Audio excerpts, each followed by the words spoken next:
E estamos de volta com o BBcast, seu podcast de automobilismo e outras nerds. No episódio de hoje vamos falar sobre a Silly Season, que começou antes da temporada da Fórmula 1 de 2020. E aqui comigo está o Carlos Eduardo Valese. Bem-vindo, Valese. Oi, Rubens. Olá, Débora. Oi, cabeças de gasolina. Pois é, esse ano mudaram tudo, eles adiantaram, já que não vai ter férias de meio de ano, adiantaram a Silly Season da metade da temporada para o começo, né? Exato. E agora, com a gente aqui, a Débora Santos Almeida. Bem-vindo, Débora. Olá, amigos. Sejam bem-vindos ao mais este podcast. E entre mortos e feridos, não vamos ter mais o Vettel na Ferrari. Exatamente. Parece que a Cosa Nostra não quis renovar com o Valese, não. Com o Valese, eu acho que a renovação é automática. Acho que o Binotto nunca seria audacioso o suficiente para falar que o Valese não poderá ser mais um tifosi. E também não poderá frequentar o setor A, e é algo que a gente vai comentar um pouquinho à frente sobre essa questão do despedida do Sebastian Vettel. A possível, né? Despedida do Vettel da Fórmula 1, que está sendo também já da Ferrari. Bom, mas antes de continuarmos, vamos agradecer aos nossos apoiadores, aqueles que auxiliam o Boletim do Paddock através do financiamento coletivo e contínuo do Apoia-se. São eles: Ricardo Bannerman, Maia Barbosa, Eliezer Teixeira, Luiz Fex, Arthur Felipe, Rafael Celone, Will Mesquita, Antony Santos, Rogério Froner, Helena Lisboa, Cássio Machado, Carlos Del Valle, Bruno Vale, Eric Nemes, Bruno Shinozaki, Alberto Xavier, Will Bueno, Ricardo Silva, Beto Correia, Fabrício Cavalcante, Arthur Apóstolo, Sérgio Milani, Melquiades Veloso, Micael Souza, Ezequiel Bali, Silney Messi, Rafael Arilho, Rafael Carvalho, Fábio Ramiro, Mariângela, Thaís Costa e nosso recém-adquirido, o Rafael Catelan. Fica aqui meu agradecimento a todos os nossos apoiadores. Vocês são extremamente importantes para o crescimento e desenvolvimento do Boletim do Paddock. E não deixem de nos apoiar, principalmente nesse período onde a gente precisa manter os nossos trabalhos ativos e produzindo conteúdo para vocês.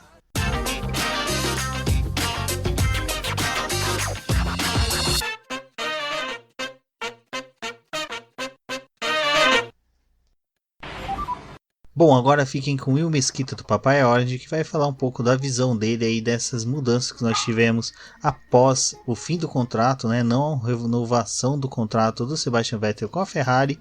E no áudio que vamos ouvir agora do Will Mesquita, ele vai falar um pouquinho aí da visão dele da ida do Daniel Ricciardo para a McLaren e do Carlos Sainz para a Ferrari.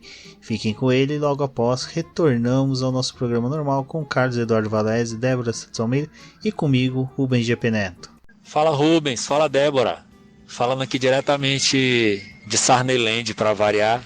Cara, eu me empolguei muito e o impacto que isso vai causar em todo o mercado de pilotos, né? Do ponto de vista exclusivo da McLaren, eu acho que o Ricciardo ele substitui o Sainz atendendo todas as possíveis expectativas da equipe, dos torcedores e com sobras. A gente sempre deve lembrar que a McLaren colocou 25 milhões na mesa para o Ricciardo quando o Ricciardo estava saindo da Red Bull, e o Ricciardo optou pela Renault, né? Fez a escolha pela Renault e teve talvez uma decepção nesse ano que ele teve com a Renault. Para a McLaren é positivo de diversos pontos de vista. Positivo do ponto de vista de atrair patrocinadores. Eu acho que o Ricciardo ele é o piloto com a maior base de fãs atualmente na Fórmula 1. Acredito que qualquer patrocinador gostaria de associar sua marca com um piloto com a personalidade do Ricciardo, né? E do ponto de vista técnico, do ponto de vista de pilotagem, o Ricciardo ele é um piloto vencedor de grandes prêmios. Ele é um piloto que já passou por várias mudanças de regulamento, né? E sempre entregou, tá? O Ricciardo ele é reconhecido como um material para um possível campeonato mundial, se tiver carro para competir à altura com todo mundo. Há, claro, os detratores que vão dizer que ele correu da Red Bull porque não aguentou a competição com o Verstappen.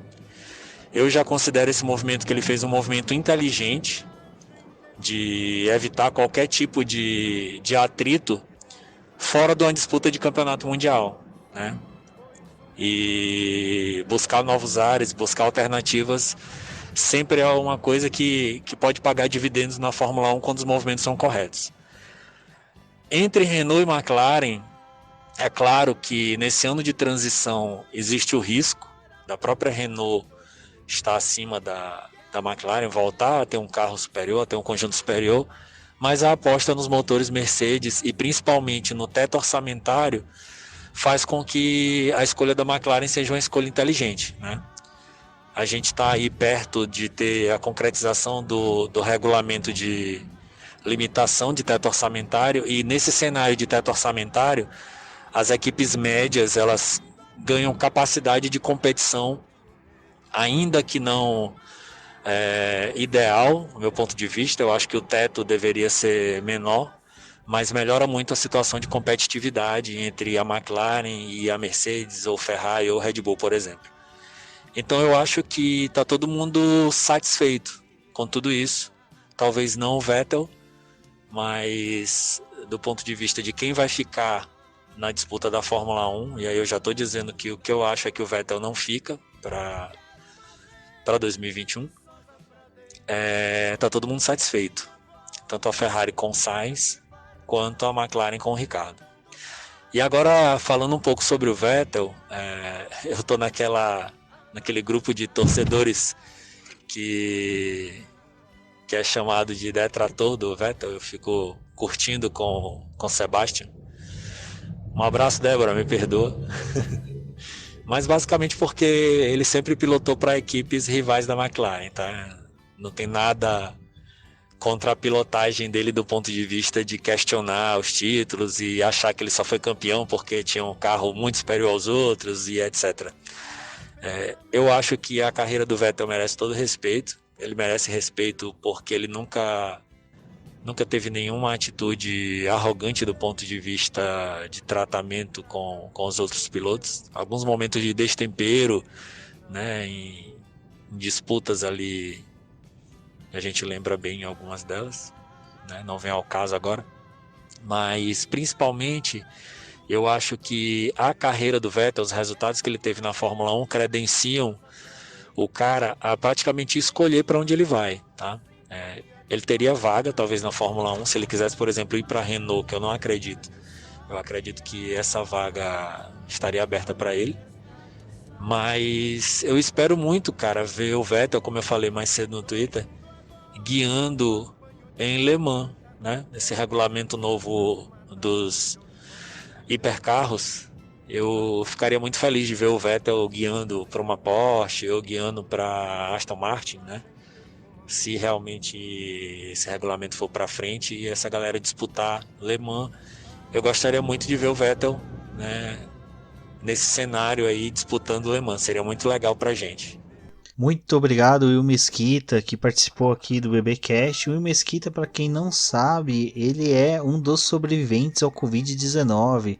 O Will Mesquita, que é um dos representantes aí do Boletim do Paddock, amigo nosso aí já de longa data, lá do Papai Orange, que foi por meio do podcast F1 Brasil que chegou a nós.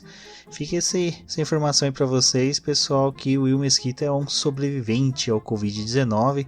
Um cara aí que conseguiu vencer pela sua força e magreza o vírus do Covid. E agora fiquem com o programa, comigo, com o Valese e com a Débora Santos Almeida. E ao final do programa, deixem seu recadinho lá nos comentários, compartilhem o BBcast e vamos ao BBcast número 96. Bom, vamos lá, né, Valese? Quem diria que no meio da pandemia, desse calmaria que nós temos, né, Débora, de notícias de automobilismo, a gente estava tendo que ficar batendo pedras e gravetos para poder extrair notícias para comunicar aí no nosso público, manter ativos os trabalhos. Surgiu, né, já um burburinho semana passada que o Vettel poderia não renovar com a Ferrari e veio a ser concretizado essa semana. Valese, você é um tifoso famosíssimo do setor A, eu acho que o mais respeitado entre todos. qual foi a sua visão, como você se recebeu essa notícia. Aí depois eu vou pedir para a Débora também comentar como foi ela receber a notificação e já ter que fazer todos os trabalhos para poder fazer a publicação do boletim. Poxa, Rubens, eu confesso que eu fiquei um pouco triste. Não pelo fim do relacionamento, que já era um pouco esperado, mas pelo fato do relacionamento ter rendido os frutos que a gente esperava deles. Eu sempre fui um fã do Vettel, eu sempre gostei do estilo dele de pilotagem, eu sempre achei ele um excelente piloto. Eu digo isso desde os tempos que eles chinelavam a gente com os carros do Newey lá na Red Bull. Só que com a Ferrari ele não deu certo. Sabe aquele relacionamento de duas pessoas que são muito legais, que são bem gente boa, só que juntas elas não conseguem dar certo? É o que aconteceu com o Vettel e com a Ferrari. Eu não sei se o estilo do carro da Ferrari, o jeito que o chassi da Ferrari é feito, realmente não bate com o estilo do Vettel. Todas essas lambanças que ele acabou fazendo, de perder muito a traseira do carro, é o estilo de pilotagem dele, e ele não se adaptou, e a Ferrari é assim. A Ferrari, pelo lado dela, também teve inúmeras, incontáveis inconsistências e vezes que deixou o Vettel na mão. Então, infelizmente, uma parceria que tinha tudo para dar certo acaba assim. Embora ainda reste esperança, eu tenho esperança sim de que em 2020 a gente tenha ainda que seja um arremedo de temporada e que ele termine pelo menos essa passagem dele na Ferrari. Não sei se na Fórmula 1, se isso vai acontecer, a gente vai discutir, mas a passagem na Ferrari ainda de uma maneira mais positiva, assim, né? Com a alegria que ele apresentava nos primeiros anos que ele estava lá e nomeava os carros com nomes femininos, e tudo isso faz falta um pouco. Essa alegria dele ele perdeu. É uma pena, e é uma pena principalmente porque quem só vê a Fórmula 1, quem começou a ver agora nos últimos anos, ou quem só lembra dos últimos anos, vai criar uma memória do Vettel que não vai fazer jus ao tamanho do que ele é. Bom, pra mim, eu comecei a acompanhar a Fórmula 1 lá em 2009, mas com o passar do tempo eu me identifiquei muito com o Vettel, e ele foi um dos grandes motivos para eu poder voltar a assistir Fórmula 1, porque eu gostava muito do brilhantismo dele, da forma como ele foi crescendo na categoria. Ele forneceu ótimas corridas, principalmente na época dele, da Red Bull. Então era algo que me fazia ficar encantada, e um pouco do resultado de trabalho, de coisa que eu faço hoje, de escrever, de ter o podcast, da gente debater sobre isso, é em parte porque eu conheci ele e porque eu voltei a acompanhar o automobilismo. Então, quando começou o rumor dele sair da Ferrari, foi uma coisa que me deixou muito preocupada, porque eu não imaginava que, né, se acontecer mesmo dele não fazer a temporada de 2021, eu não conseguia pensar em quando que o Vettel ia parar de correr. Tipo, na minha percepção isso não ia acontecer rápido, e eu também não estava preparada para poder lidar com essa forma dele sair assim da categoria. E eu acho que é uma perda para todo mundo, como o Valese falou. Tem muita gente que não conhece ele dessa época da Red Bull e fica muito limitado a coisas que o pessoal fala de que ele só venceu por conta do carro, e fica denegrindo muito toda essa passagem dele na Fórmula 1. E se ele não obteve os resultados que eram esperados pela Ferrari ou por todo o público, em parte tem sim culpa dele, porque ele errou algumas vezes. Tem sim, mas também tem a parte da equipe. Se eles não conseguiram fornecer um carro ideal para o estilo de pilotagem dele, se eles não conseguiram dar os melhores recursos para ele, era impossível do cara conseguir os melhores resultados. A gente só tem o Lewis Hamilton hoje fazendo tudo que ele faz na Mercedes, porque ele tem uma equipe por trás que é muito forte, e acabou ficando sólida nesse período de tempo. E todo esse trabalho que eles têm em volta, que é algo que a Ferrari não tem ainda. Ela tem a estrutura de uma equipe grande, mas às vezes ela peca em alguns detalhes. Então eu acho que não dá para poder você só culpar ou denegrir toda a passagem de um piloto na Fórmula 1 da forma que está acontecendo agora. Exatamente, principalmente porque Sebastian Vettel chegou, né, na Ferrari em 2015. Já no ano de estreia dele, ele já conseguiu um terceiro lugar no campeonato. Já no GP da Malásia, ele conseguiu uma vitória que até hoje, uma das inúmeras vitórias que ele teve na Fórmula 1, é a que eu mais me recordo, porque foi emocionante ver a Ferrari voltar a vencer, o Sebastian Vettel voltar a vencer. Aí já foi aquele momento em que ele mostrou o quão geek, né, nerd ele é, e ele é tido como essa personalidade dentro do paddock, porque ele já soltou um grazie ragazzi, né, agradecendo os engenheiros italianos em italiano, um italiano bom, já comemorando, conversando com os mecânicos pelo rádio em italiano. Isso foi até legal, uma postagem que a Mariana Becker fez no Instagram dela, eu vou colocar no post do podcast para quem quiser ler, em que ela fala como o Vettel, a partir do momento que ele assinou o contrato com a Ferrari, ele focou nesse contrato.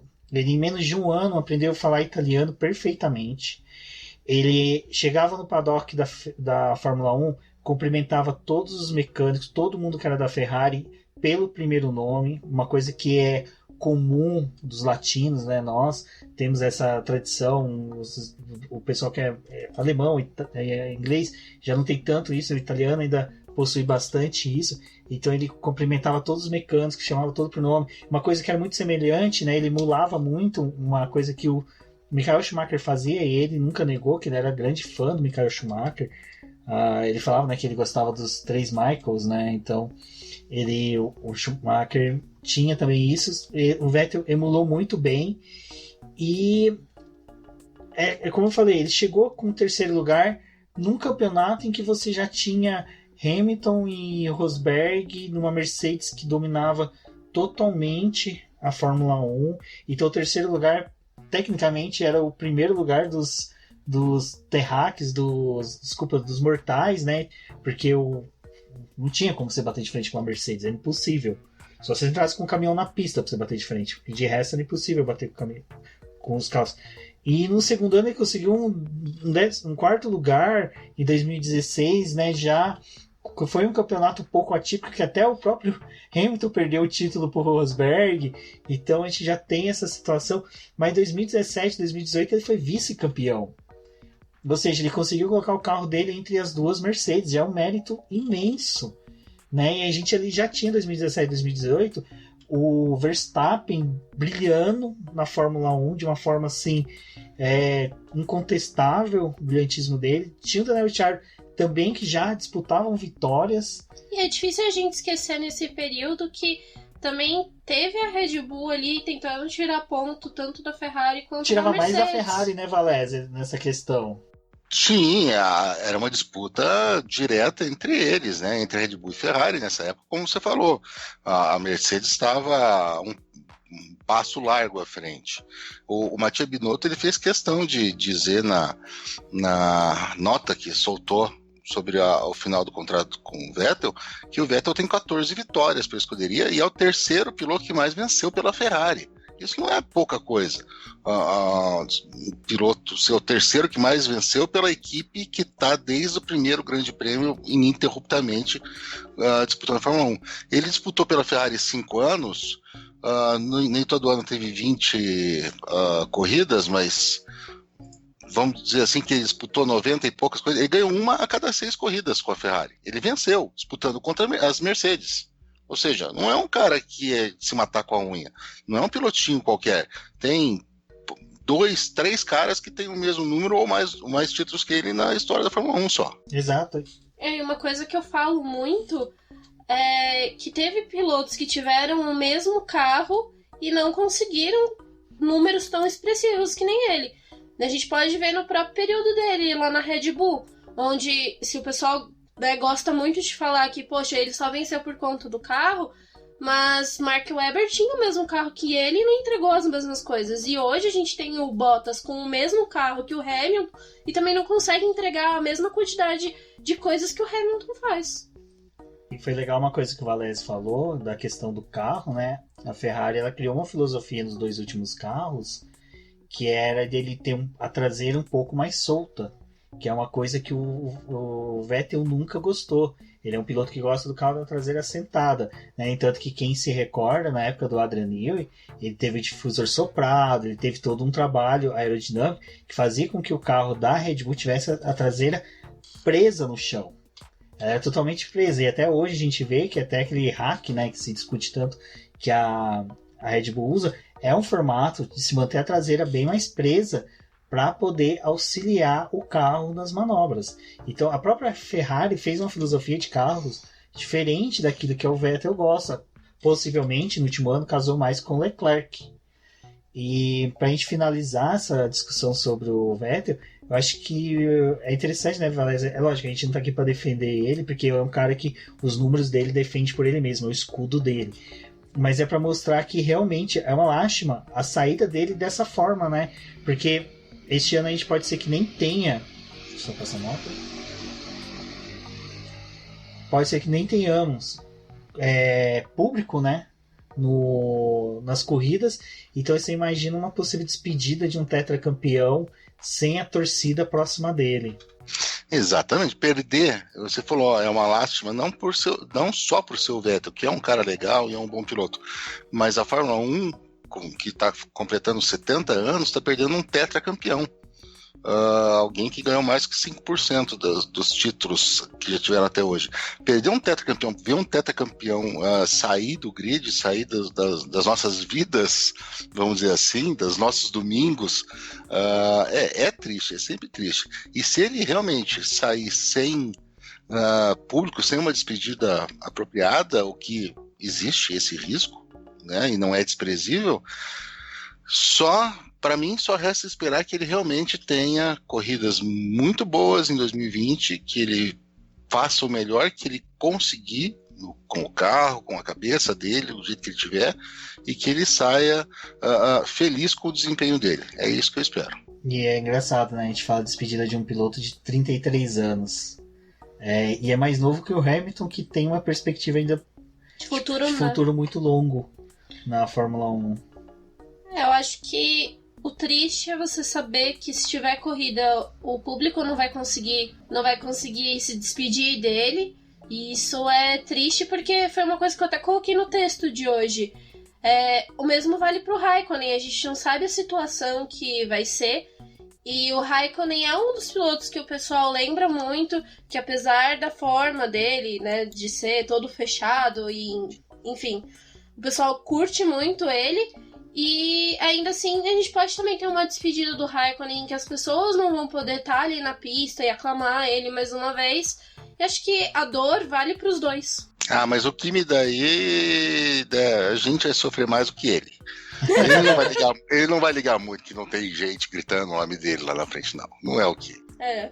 Aproveitando, já falando até que o Kimi, o contrato dele vence agora, eu vou só lembrar aqui rapidinho os pilotos que têm os contratos que não vencem esse ano, pra gente ver que a dança das cadeiras ainda vai ser longa este ano.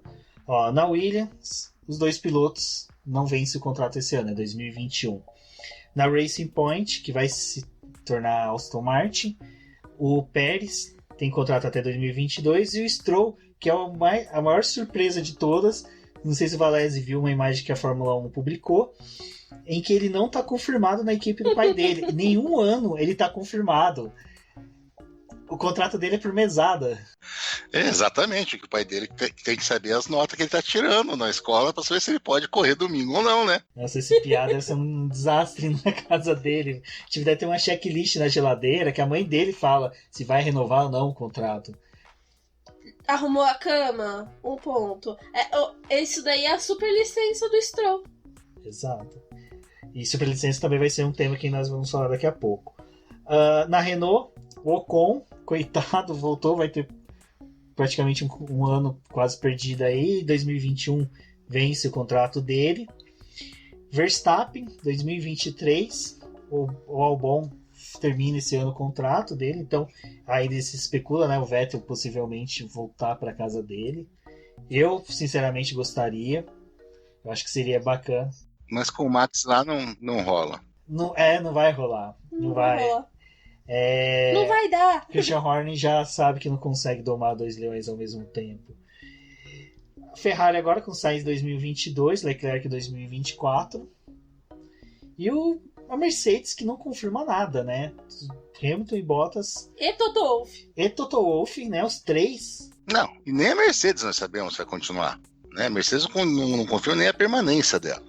Pois é. A Mercedes, o que se discute bastante é que eles preparariam a estrutura dela para ser repassada para outra equipe e forneceriam ainda motores, focariam no fornecimento de motores. Agradeço muito, porque vai ter motor McLaren, quer dizer, vai ter um motor na McLaren. E não sei se o Valese acompanha a Fórmula E, eles já fizeram uma caminhada boa dos funcionários dele para a equipe da Fórmula E, que, diga-se de passagem, dominou o começo do campeonato lá. A equipe mal chegou, já dominou, inclusive até com o Van Dorn. Eu acompanho pelo Boletim do Paddock, é um lugar muito bom para você acompanhar a Fórmula E. E agora que você estava falando, é engraçado, né? Às vezes quando a gente fala em voz alta, mas você falou a Mercedes venderia todas as instalações, forneceria motor, tem que vender para alguém que tem dinheiro. Daí você falou assim, o Lawrence Stroll não está confirmado ainda na Racing Point. Daí você junta 2 mais 2, talvez ele não esteja confirmado na Racing Point, porque o pai dele vai comprar a Mercedes. Ficaria com 2 equipes, seria sensacional.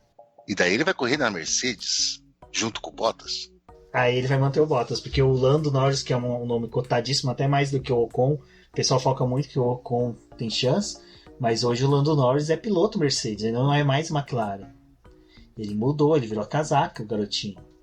Então, a gente olha a Silly Season que pode se desenhar daqui pra frente. Kimi pode não renovar, e engraçado, aqui eu nem falei da Alfa Romeo, eu pulei totalmente, desculpa ter ignorado o Kimi e o Giovinazzi.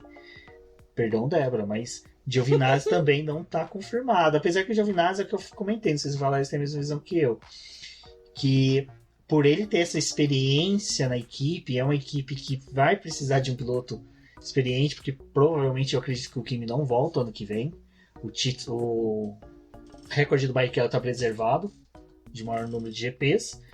Então, eu acho que o Giovinazzi é uma boa opção para a Alfa Romeo. Sim, com certeza absoluta. Não tem por que a Alfa mudar o planejamento deles de uma hora para outra, ainda mais se ela for realmente atuar como um time satélite da Ferrari, que é o que a gente espera que aconteça.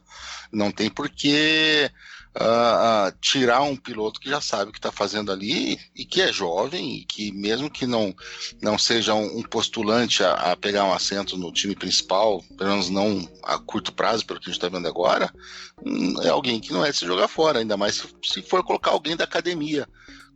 Quando puder, né? A gente vai falar super licença, mas se for colocar alguém da academia do lado dele, né? Exatamente. Algo que entra nessa questão da academia é que não estão tendo corridas da Fórmula 2 e Fórmula 3. Cogitou essa semana um burburinho meio besta, desculpa o termo meio besta, de que poderia retornar até junto com a Fórmula 1.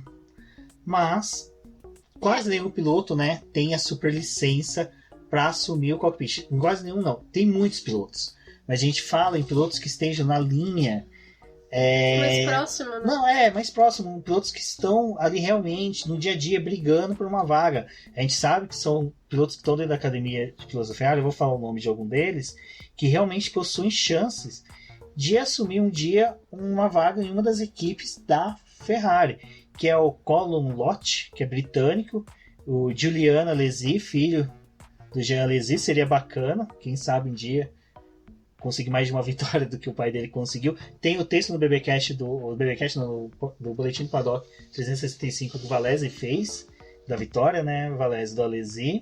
11 de junho, não esqueça, acho que foi o meu primeiro texto. Exatamente, vai estar o link no post. Tem o Robert Schwartzman, que é um russo. Marcus Armstrong, neozelandês, que vai dar um grande passo se conseguir chegar à Fórmula 1. Mick Schumacher, não precisa acho que é o nome mais cotado, né? O pessoal tem o desejo de que ele vá pra Fórmula 1 e que vá chegando até ir pra Ferrari, né? Eu sou uma clarista, desejo ele na Ferrari, com certeza. O menino tem talento, provou isso. Não sei se o Valério chegou a ver ele na categoria de base. Ele, quando teve material na mão, assim como o pai dele também teve material na mão, arrebentou e foi muito bem. Sim, ele não tem... Ele parece, pelo que eu vi, ou tanto que eu vi, ele parece não sentir muito o peso do sobrenome nos ombros, né? Porque qualquer um tremeria bastante com isso. E ele me parece correr bem mais tranquilo em relação a isso, fazendo a parte dele, o que para mim já seria assim um sinal muito positivo. E, para nossa alegria, nós temos 2 brasileiros na academia de pilotos da Ferrari, que é o Gianluca Petkoff, que também está na Fórmula 3, ainda vai galgar posições para chegar na Fórmula 1, mas é um nome muito cotado, tem chance, é um piloto excelente, nas categorias de base arrebentou, então tem muita chance. E o Enzo Fittipaldi, né, que seria muito sensacional, cara, um dia um GP que fosse, pelo menos um treino, um Enzo num carro da Ferrari, um Fittipaldi, acho que é um mix, assim, é muito easter egg num carro só para poder ter num evento só. Eu acho que seria muito legal o Enzo chegar, e ele tem mais chance até mesmo do que o próprio Pietro. Infelizmente o Pietro é um comentário que farei depois sobre ele. E aí, Valéz, já vou acrescentar esse meu comentário, que é o seguinte: a gente viu aqui os contratos que estão para vencer, e nós temos na Red Bull e na AlphaTauri também, desculpa, eu não comentei, os contratos de 3 pilotos estão vencidos. E nós temos 2 pilotos brasileiros na academia de pilotos da Red Bull, um deles com superlicença, que é o Sérgio Sete Câmara. Então, quando ele assinou o contrato novamente com a Red Bull no começo do ano, a gente viu aquele burburinho dele possivelmente retornar na Fórmula 1 pela Red Bull, pela AlphaTauri, já esquentou a situação. E agora, com esse silêncio da renovação do Kvyat, do Gasly, do Albon, aumenta mais, né, Valéz, o nosso interesse, né, Débora, de ver o Sérgio Sete Câmara participar da Fórmula 1. A gente tem essa expectativa, a gente tem essa esperança. Eu não diria que é uma coisa que é palpável no horizonte ainda, que a gente consegue vislumbrar, mas é uma possibilidade, e não é uma possibilidade que pode ser descartada, não. No final do ano passado, quando a gente teve os eventos lá no Grande Prêmio da Fórmula 1, que a gente conseguiu ver o Sete Câmara e conversar com ele, ele parecia bastante otimista com o futuro dele. E para mim isso é um maior sinal de que coisas boas devem vir aí, porque o piloto sabe o que está acontecendo. E com essa parada que teve esse ano, como você falou, 3 de 4 pilotos não têm segurança que vão continuar. Uma temporada mais curta e mudança de regras com teto orçamentário e tudo, ele só precisa estar com a cabeça para cima do nível da água para o pessoal pescar. Tem isso, né? Tem a questão dos salários também, e toda essa mudança do teto orçamentário é algo muito discutido, e em questão de, às vezes, você trazer um piloto que seja mais barato para você, mas que você ainda esteja aproveitando a própria academia sua de piloto e mudando a estrutura da equipe. Exato, e o outro brasileiro que figura na academia da Red Bull é o Igor Fraga, que está juntando os 2 mundos que existem hoje no automobilismo, o virtual e o real. Ele é o piloto que saiu do real, foi para o virtual, passou até pela academia da McLaren, voltou para a Red Bull, e agora ele é piloto da academia da Red Bull. Então é legal isso, né, Valéria? A gente vê que tem um piloto que está orbitando nas 2 áreas do automobilismo. Eu já falei que a Red Bull não entende porque ela não coloca ele para correr contra os pilotos titulares que estão correndo nessas corridas virtuais. Eu acredito que é uma autopreservação, porque ele arrebentaria. Ele é um cara que, para quem gosta de esportes, de automobilismo virtual, o Igor Fraga é um monstro. O cara, assim, ele bateu o Lewis Hamilton no simulador. Tipo, não é qualquer coisa, sabe? Bateu o Lewis Hamilton fala, olha, eu dou o braço a torcer, ele tem muito talento, eu acho que não... É um desperdício ele ainda não tá participando dessas corridas. Mas como eu falei, às vezes é uma autopreservação que tá até ocorrendo junto com outros pilotos. Sim, ninguém vai querer botar alguém que humilhe completamente os caras que estão na Fórmula 1, né? Se ele realmente tem esse dom todo ali, essa questão, até para ele não seria tanto assim. E pegar um piloto que não tem os vícios das pistas ainda, deve facilitar mais ainda. Eu sou uma negação completa, né, em termos de automobilismo virtual. Nem assisti, eu assisto, confesso para vocês. Então, não tenho tanto para dizer do Igor Fraga, mas pelo que vocês estão contando... Não, Igor Fraga eu compro. Eu sou o cara que na rinha de galo não, porque é ilegal, mas na banca de apostas eu aposto o meu maior número nele, porque ele tem talento. Esse ano ele foi o único brasileiro que venceu, né? Ele teve na Toyota Series, que passa pelo GP da Nova Zelândia, tradicional GP, e um dos mais tradicionais, junto com o GP de Mônaco. Ele ganhou, estraçalhou a concorrência numa série que são 5 corridas, e ele ganhou 3, e nas 5 ele foi pro pódio. Então é um piloto que tem um grande futuro. Bom, falando em futuro, temos 2 nomes que estão ali próximos da Renault, né, Débora? Tem 2 nomes aí que estão titubeando, né, pra poder ver se vai voltar ali pra Fórmula 1, que é o Alonso, que o pessoal tá cotando demais e já colocando ele como certo ali na vaga da Renault, até porque eles tiveram umas trocas de carinho ali esses dias, estão postando fotinho junto, voltaram a se curtir nas redes sociais. E tem o Hülkenberg, que saiu, né, da Fórmula 1, não tá mais no grid, mas tem um desejo muito grande de voltar, né?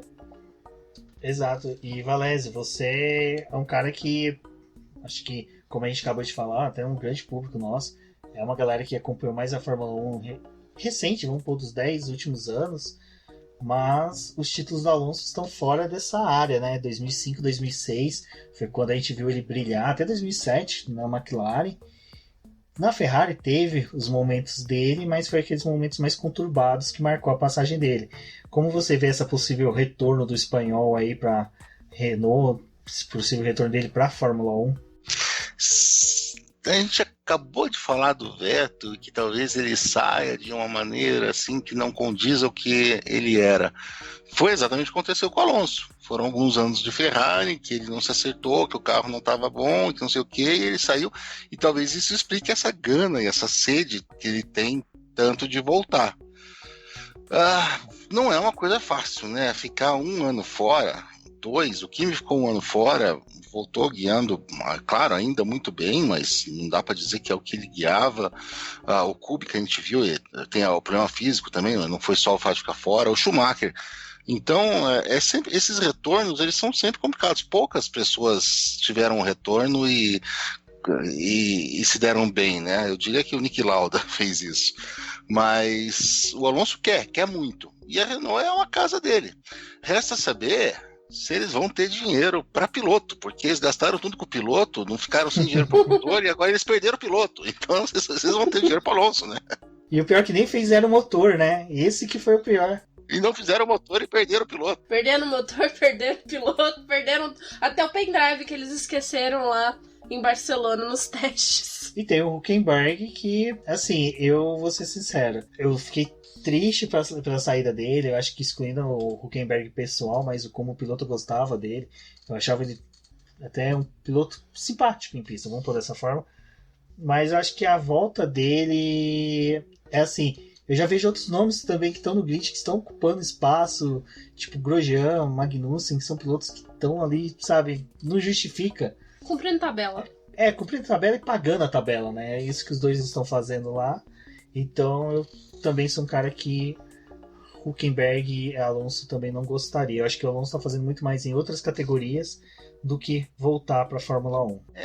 Eu sempre fui um grande fã do Hulk, fiquei triste dele ter saído do jeito que saiu, mas eu concordo contigo, você falou todos os nomes dos pilotos da academia da Ferrari, a gente tem toda a academia da Red Bull, a gente tem um monte de pilotos esperando a chance para entrar, nós temos um grid muito enxuto, não tem por que ficar correndo atrás de amor antigo não, gente, o que passou, passou. E a própria academia da Renault tem um brasileiro que cotado, muito bem cotado, até ele é um piloto que corre por fora, né, quando se discute futuro na Fórmula 1, que é o Caio Collet, e ele tem chances, e sim, é lógico, ele tá chegando agora na Fórmula 2, salvo engano, e vai ter mais 1-2 anos aí para conseguir a superlicença, mas até o próprio Reginaldo Leme, quando a gente esteve lá no lançamento do Automotor Sport, que é o anuário dele, ele conversando com o pessoal lá, ele falou que ele é o que mais tem chance hoje, focando mesmo. Tudo bem que na época ainda estava meio conturbada a questão do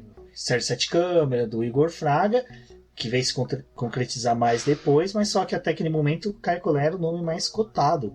Então acho que a nossa torcida é muito mais para que a Renault permaneça na Fórmula 1, que é uma coisa também, né, Valese e Débora, que se discute bastante hoje, é a permanência dessas duas montadoras. A gente já falou da Mercedes, mas temos chances aí também da Renault novamente sair do grid. Agora que não tá tendo as corridas, eles estão realmente passando por crise financeira, já tiveram que fazer corte do salário dos funcionários, então eles estão realmente trabalhando naquilo que eles têm. E tudo bem, tem equipes menores que podem sofrer mais ainda com a pandemia e essas coisas, mas ainda assim também são grandes nomes. E a própria McLaren no próximo ano vai precisar ter dinheiro para poder conseguir estruturar o carro e trazer o motor da Mercedes, então a gente sabe que é um dinheiro que é gasto para poder fazer todo esse esquema de mudar, e ainda mais nessa bagunça que a gente está tendo agora, é difícil de saber como eles vão lidar. E a própria Renault, que acho que a Renault ela já estava demonstrando o fato de às vezes querer sair da categoria. Ela também não vai mais fornecer motor, ela vai ficar só com a bomba relógio para ela mesma. Então tem tudo isso, né? É muito difícil para uma empresa que tem um negócio no mundo real, vamos dizer, justificar a permanência na Fórmula 1 depois dessa crise econômica que a gente está passando e que a gente vai passando durante todo esse ano. Como é que a Renault vai justificar o downsizing de funcionários? Vai justificar a diminuição de salários e manter o investimento na Fórmula 1. É aquele tipo de coisa. Se o Carlos Ghosn estivesse ainda à frente da Renault como presidente, era certeza absoluta. Eles teriam anunciado que eles não iam correr 2020, talvez. A atual diretoria ainda vê um pouquinho com melhores olhos. O Cyril Abiteboul tem muito trabalho de convencimento, mas eu acho complicadíssimo. Eu acho que a vida das montadoras está realmente complicada e a Fórmula 1 corre seriamente o risco de ver 2 ou 3 equipes a menos no grid, e a gente vai precisar mais ainda de investidores, de bilionários que queiram se tornar milionários, né? Exatamente. A própria Haas, né, ela ia esperar passar a temporada de 2020... dependendo do resultado que ela tivesse no grid, ela ia ver se ia permanecer em 2021, porque de toda forma, né, o dinheiro dela vem por parte do Gene Haas e eles dependem também do prêmio da Fórmula 1. Então, não saber se você vai ter o prêmio esse ano e como que esse prêmio vai funcionar e ainda depender de um dinheiro externo é muito complicado. E o dinheiro externo do Gene Haas é muito mais até do automobilismo, porque a Haas ela é empresa tanto de fabricar peças para automobilismo, para carros que estão no automobilismo, como tem as equipes da NASCAR. Então o cara realmente está totalmente parado. A Renault, por mais que seja, tem ainda dinheiro do governo francês, porque ela tem participação pública, mas a Gene Haas é tá tirando do bolso, né? Tá tirando do bolso dele, é arriscado, né, a permanência dela. Até a Williams já falou que teve um grande aporte aí do papai do Latifi, que pagou uma graninha. McLaren bateu na porta da Elizabeth, pediu uma grana também, não teve essa grana do governo britânico. Então a gente está tendo aí uma situação bem, bem difícil para as equipes, né? E ainda assim a gente vê algumas equipes que nem a Ferrari, e por trás ela tem a Fiat se mobilizando para poder passar por toda essa crise, fornecendo material, fornecendo equipamento para poder auxiliar as pessoas. Então, para todo mundo, quem está lidando ainda mais com essa questão de auxiliar, tá tendo gasto também de alguma forma. Não entra na conta da equipe, mas ainda assim tem estrutura, né? Tem gente trabalhando ali. E só para finalizar, Valese, a gente só voltando aqui no principal, né, na cerne da discussão, que é o Vettel, Sainz e Ricciardo, eu separei alguns números que eu vou comentar rapidinho de cada um, só pra gente conversar só um pouquinho mais sobre eles. Eu acho que, assim, os números do Vettel, como a gente falou, são, para um piloto que teve 14 temporadas, é muito grande, porque, assim, ele, em 14 temporadas, teve 4 títulos, então, tipo, um terço das temporadas dele, praticamente, ele esteve vencendo campeonatos. Ele tem 50% das corridas que ele correu, ele esteve no pódio. Se você parar pra pensar que ele teve um ano de Toro Rosso, que foi um ano horrível. O ano de 2009 da Red Bull não foi tudo isso, né? E a gente teve ainda aqui 2014, também não foi um bom ano para Red Bull, descartando 3 anos, é indiscutível que os números deles são estrondosos.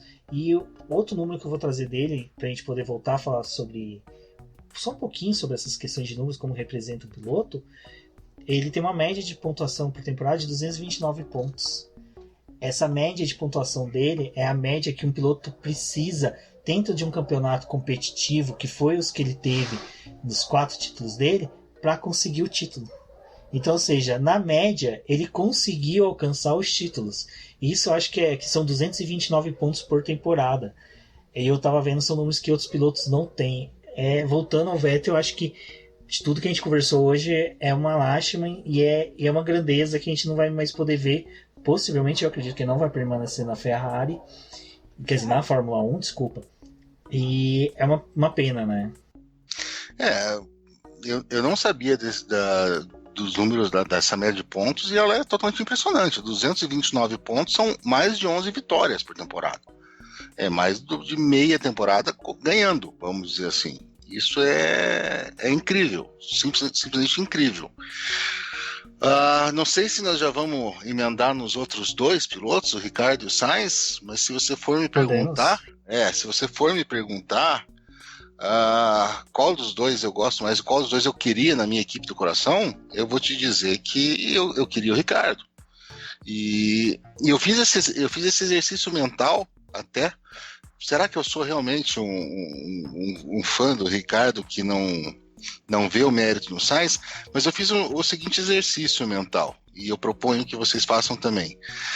Se nessas 2 últimas temporadas que a Mercedes estava bastante acima da Ferrari, o Hamilton, que é o melhor piloto da atualidade, tivesse pilotando pela Ferrari, e se o primeiro piloto da Mercedes fosse o Sainz ou o Ricardo, qual dos 2 daria mais trabalho para o Hamilton? E qual dos 2 o Hamilton, num carro inferior, não ganharia fácil? E eu acho que ele não ganharia fácil do Ricardo de jeito nenhum. Mas eu não vejo que o Sainz fazendo uma frente para um Hamilton, um Sainz de Mercedes e um Hamilton de Ferrari. E infelizmente, quando você começa a pensar, o teu cérebro às vezes não para. Se você colocar o Leclerc na Mercedes e o Hamilton na Ferrari, eu ainda também não sei se o Leclerc realmente teria a facilidade que outros pilotos teriam, que o Ricardo, por exemplo, teria para bater o Hamilton de Ferrari. Então, eu acho que o Ricardo é um piloto mais completo. Eu acho que a McLaren se deu muito bem com o Ricardo. Eu acho que se a McLaren mantiver a crescente que ela apresentou em 2019, se ela se mantiver em 2020, 2021, assim, a gente vai ver o Ricardo no pódio mais vezes, com vitórias mais vezes. Mas eu não quero que pensem que eu estou desdenhando do Sainz, não. Eu acho que o Sainz é um piloto muito bom para o que a Ferrari está se propondo. É um cara jovem, um cara rápido, um cara que sabe se misturar. O Rubens falou mais cedo do Vettel aprendendo o nome de todo mundo. O Sainz, a gente viu que é um cara que, quando foi para a McLaren, se mudou para a Inglaterra para morar perto da fábrica, para estar dentro da fábrica. Então ele é um cara que ele é comprometido. E isso vem de família. O pai dele é comprometido assim também. Então a Ferrari quer isso, a Ferrari sempre exige isso dos pilotos, e o Sainz parece mostrar isso, sim, mas é um cara que ainda quer se provar, é um cara que quer frequentar o pódio mais vezes antes de bater no peito e pedir privilégios, e é isso que a Ferrari quer agora, porque ela não quer ninguém puxando o tapete do Leclerc, que é o grande queridinho dos tifosi. Então, foi a escolha mais sábia. Talvez não tenha sido a melhor escolha pensando no coração ou no espetáculo, mas eu acho que foi a escolha mais sábia. Eu penso que a McLaren ela tinha um desejo muito grande de ter o Ricciardo, e eles finalmente conseguiram isso. E é legal dessa parte da McLaren, porque já que eles estão se propondo a ter um carro melhor, mudar toda a sua estrutura, apostar em coisas novas, o Ricciardo parece que casa muito bem com essa proposta da McLaren.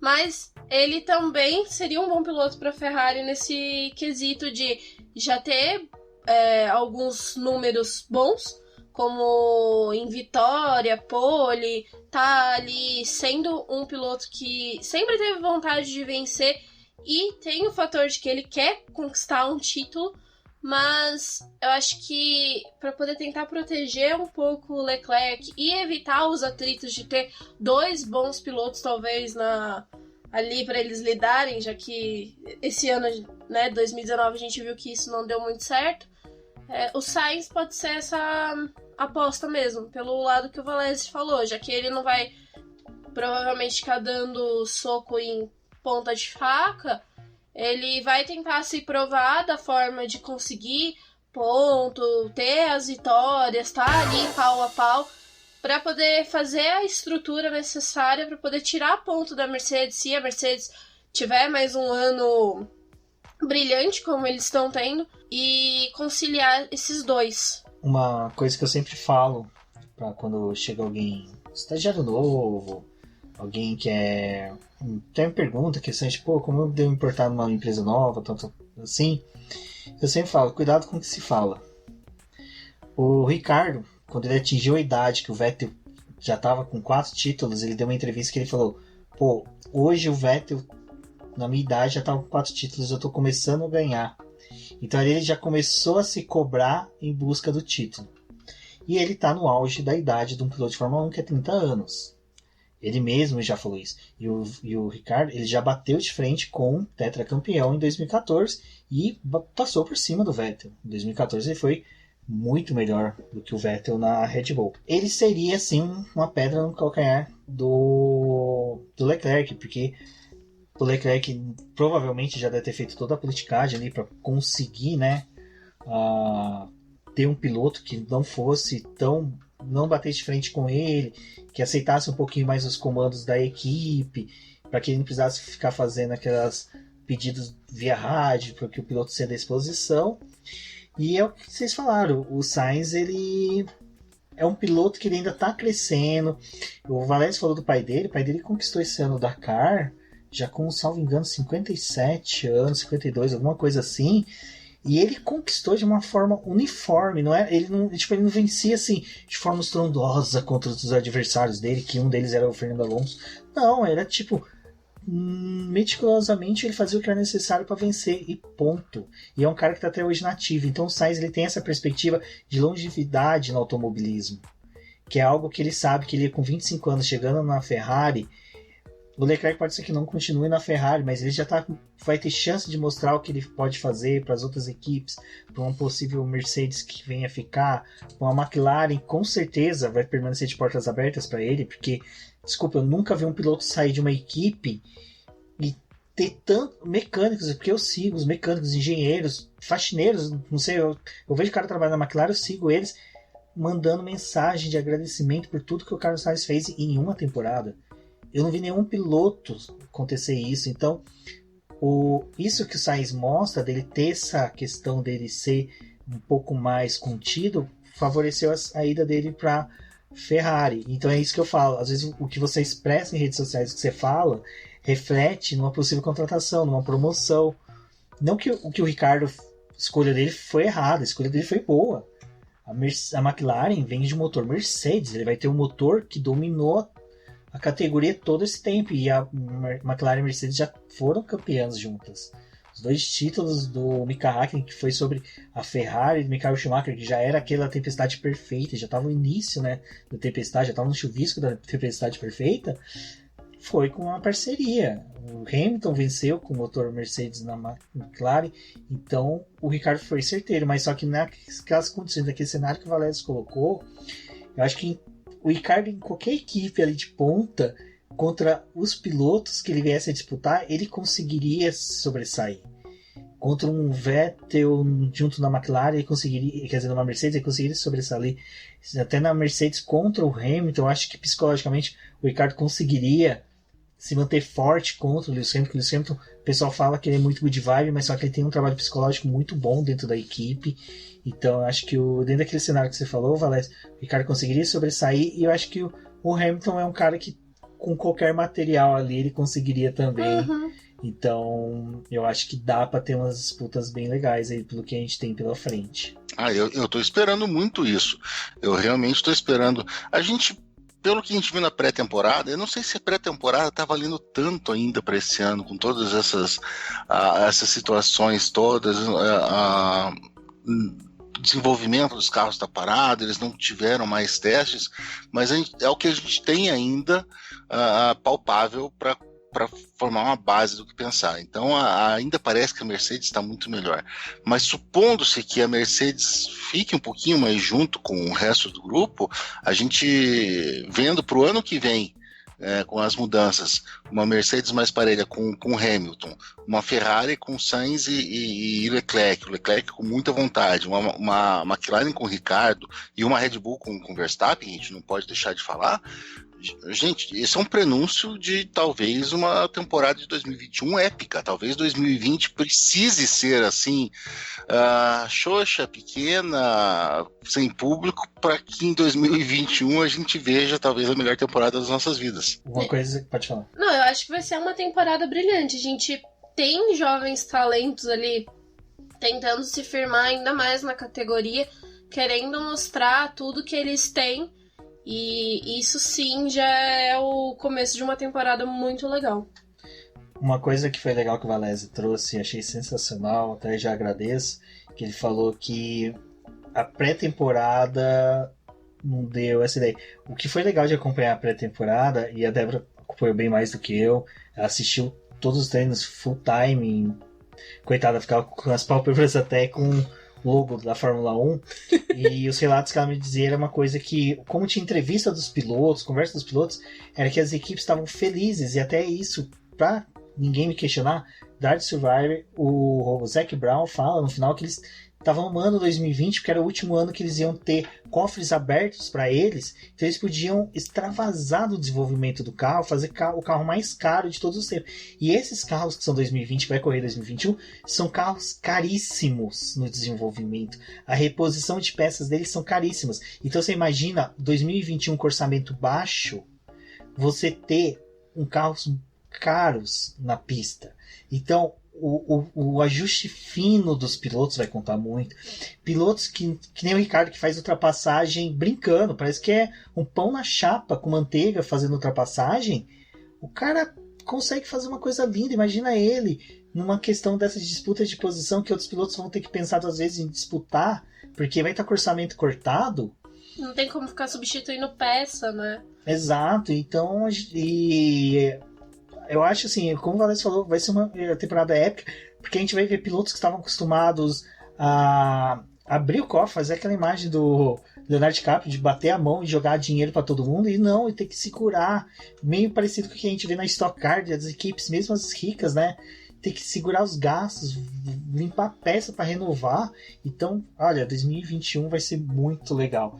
E entrando, eu não ia falar isso, mas eu vou pegar o Valério de surpresa, não sei se ele viu. A Ferrari, o Mario Andretti falou, né, que era interessante a Ferrari cogitar ir para a Fórmula Indy. O Binotto hoje falou que o automobilismo da Indy e o norte-americano é um foco para eles. Não sei se o Valese chegou a ver isso, e se chegasse a Ferrari ir para a Fórmula Indy, você cogitaria de acompanhar a categoria, assistir ela? Só se ela fosse azul. Ferrari nos Estados Unidos, para mim, ela tem que ser azul, como as Ferraris azuis que já correram lá. Sim, pelo menos pela notoriedade da coisa, pela o buzz que isso ia gerar para a Ferrari, para a Fórmula Indy. E olha, te digo, seria uma coisa que ia gerar uma quantidade de notícias tão absurda que até para a Fórmula 1 talvez isso fosse bom. Mas a gente está falando aqui de contenção de custos, tudo seria muito legal num mundo que a gente viveu até o final de 2019. Agora, eu não sei até que ponto que a Ferrari poderia bancar uma aventura dessas e dividir o foco da Fórmula 1 com a Indy, sabe? Seria divertidíssimo, é claro que eu veria, mas eu não sei se isso não é só mais uma brincadeira ou uma maneira de gerar notícia. A justificativa do Binotto, vai sair o post amanhã que a gente tá produzindo sobre isso. Mas daí me quebra a história, né? Eu não li o do Paddock aí, vocês querem que eu comente? Mas a ideia foi pegar de surpresa mesmo. Porque a ideia do Binotto é porque a Ferrari vai ter que reduzir pessoal. E olha que coisa sensacional. Eles não querem demitir. Eles querem remanejar o pessoal para outras categorias. Isso eu achei muito foda. Tipo, eu que trabalho no direito trabalhista, é a questão que eles vão ter que fazer demissão em massa se reduzir o pessoal. Então eles falaram, a gente tá pensando em ir para outras categorias para não ter que demitir esse pessoal e poder levar esse pessoal para outras categorias. Então isso eu achei assim de uma grandeza, né, da equipe. Eu achei muito, desculpa o termo, foda. Porque, tipo, os caras, no momento que a gente já tá numa crise que tá tendo corte de pessoal um absurdo.